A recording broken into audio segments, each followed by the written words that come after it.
What a year that was. Like Kansans across the state, the Kansas Museum of History navigated some rough and uncharted waters in 2020.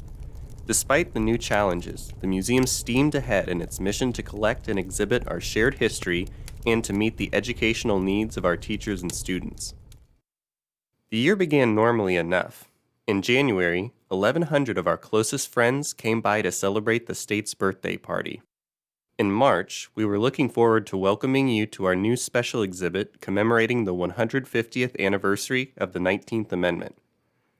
Many Kansas women played a key role in the long struggle to bring voting rights to all Americans. Unfortunately, COVID-19 closed our galleries just days before the exhibit was scheduled to open. Although we remain closed, we've been making plans for reopening our doors and can't wait to have you back when the time is right. We continued to collect artifacts throughout the year. Thanks to our generous donors, we added almost 300 objects to the 120,000 already in our permanent collection. We collected not only Kansas's past, but also the history we're living through today. We were as excited as you when the Chiefs won the Super Bowl in February, and happy to add a few things to the collection to preserve those happy memories for future generations. Arrowhead Stadium may be across the border, but they're still our team too. And besides, a lot of people get confused on those details anyways. From February to March, the coronavirus hit Kansas in full force.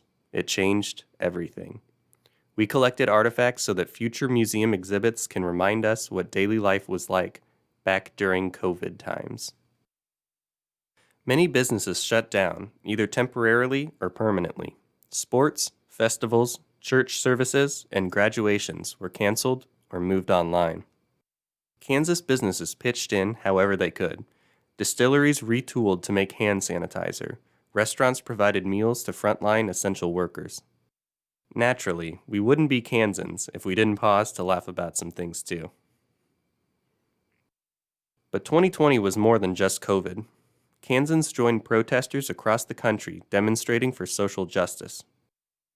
In November, Kansans headed to the polls in record numbers, voting both in person and by mail. While moderating the vice presidential debate, Wichita's own Susan Page shared the national spotlight with America's most famous housefly. We can only assume Dr. Crumbine was not amused.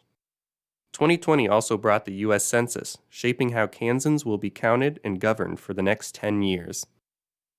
But the museum's collecting efforts weren't just limited to current events. We also took time to remember our families and heritage.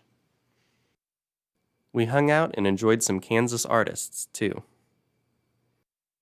We collected a few things from some of our favorite Kansas-born football heroes. And of course, it's not really a party until you have an accordion. Like many Kansas institutions, we also spent 2020 exploring new ways to connect with you. In July, we launched #HistoryTime, our reimagined and re-energized online teacher newsletter. We followed that with our first Nearpod virtual classroom lesson in September. In August, our popular Museum After Hours lecture program found a new home on Zoom. Learn more about these and other resources on our website. That's also one of the first places we'll be announcing our reopening plans, so keep your eyes peeled. Until then, we wish each of you a happy and healthy 2021.